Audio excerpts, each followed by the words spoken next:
All right, so our writing focus for today is that we're going to look at boxes and bullets and think how we could outline our own essays based on what we've learned about how we've evaluated other people's essays. So the first thing you need to think about when you're doing this is, what is your main idea, right? I'm going to walk you through one example of how you could do this and then give you some ideas to get started. And then you're going to spend the rest of the class time working towards planning a couple of different ways you could structure your essay, a couple different organization strategies you could use, and thinking through which one would be the most effective for the message that I'm trying to portray, okay? Or the examples that I have as evidence, or the sources that I've decided to use, okay? So the first thing is we're going to think of our main idea. So we're going to come over here, we're going to fill in, for example, let's just operate with media makes world leaders appear powerful. Okay, so if I'm trying to argue that the media is why world leaders appear powerful, then I'm going to try to think of what are some examples of how I see these world leaders appearing powerful through the media. Okay, so I could pick out some world leaders that are considered to be powerful, and I could make each of my boxes different examples of world leaders that I could dig into. Okay, so I could put Adolf Hitler in one box. I could put Donald Trump in another box, and I could put Fidel Castro, and we could keep going, okay? And then under each example, I'm going to think, what details do I know about Adolf Hitler that I could use in order to demonstrate how he appeared powerful? Maybe I could talk about how he was a military leader, not just a speaker, but he appears like he's in control of guns and warships and those kind of things, and that's going to make someone appear more powerful. I could talk about the way he's portrayed in pictures a lot of the time, right? He's standing up on a stage in front of a lot of people, and everybody's paying attention to him, and so I could say the way that he appears to be the center of attention is one way that he appears to be a powerful world leader. And I could keep on going through these different examples, okay? I could go over to Donald Trump, and I could talk about how he appears to be very wealthy. That would contribute to him being a world leader, right? Because he has something that other people don't have as a resource, okay? He could also appear powerful because he kind of controls the media. He's good at organizing how people view him. Okay, we could keep going. And we could have multiple points in here, right? It would just depend on which of our arguments are stronger or which of our arguments are weaker. So if we ended up with some big ideas and some little ideas, that's okay. Let's take a step back and think, would there be a different way that we could organize all of this information if we didn't want to do it by the names of the people?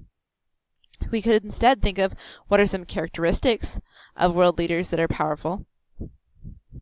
And we could say that they look like they're bigger. Maybe not physically larger, but maybe they look taller, or they're portrayed always higher up on a stage or something. So they always speak from a stage.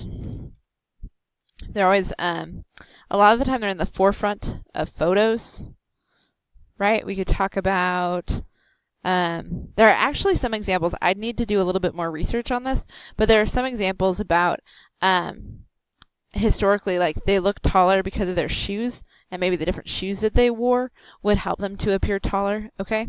We might also think about how they appear powerful because they're wealthier, and that might be one way. We could dig into some different examples. We could even use a couple of personal examples. If you wanted to, you could relate my financial experience in comparison, okay? Or you could talk about what they purchase. If you ever look at what the Obama family purchased for clothing, or the Trump family purchases for clothing, or I'm sure we could dig in and find what Hitler purchased for himself, those kind of things. We could see some examples of what they were able to buy, okay? So regular purchases, they're probably not going to all go shopping at Walmart, right? It'd be a little bit different. We could think of how they always appear to be in control or confident. And we could talk about how they have a cabinet of people who organizes their ideas for them, like in the presidency, right? They have the cabinet, and that's one way that they're able to control how people view their power. Okay, so you just think of some different ideas about how they're in control. My goal for you would be to think through at least 2 different ways you could organize the content that you have so far. And then I want you to plan out what details could you include. All right.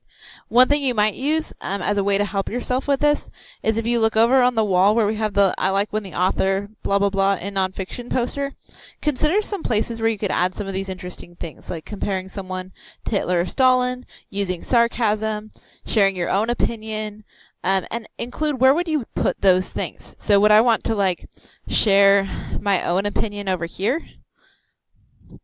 My own opinion under that, and use a little bit of sarcasm? Maybe that would be beneficial. Maybe with wealthier, I want to use like an intriguing example. Maybe not like a high quality credible source, but maybe I would use an example that's from like a common website or something, or a meme about a president, and talk about how that shows how people perceive him or something like that. Or I could do something where I showed how passionate I was about the topic, or I could use some kind of cool word that I've learned in relation to what I'm talking about. All right, and these are just some of the things that I could add in some of these different categories. Okay, so ultimately your goal is to plan out these different things. Once you finish planning your boxes and bullets, keep in mind that some of your ideas are going to be bigger than others. So if you run into this and you have like only 2 points under in control and confident, and then you have 5 points under they appear bigger, and you have 3 points under wealthier, that might be okay. All right.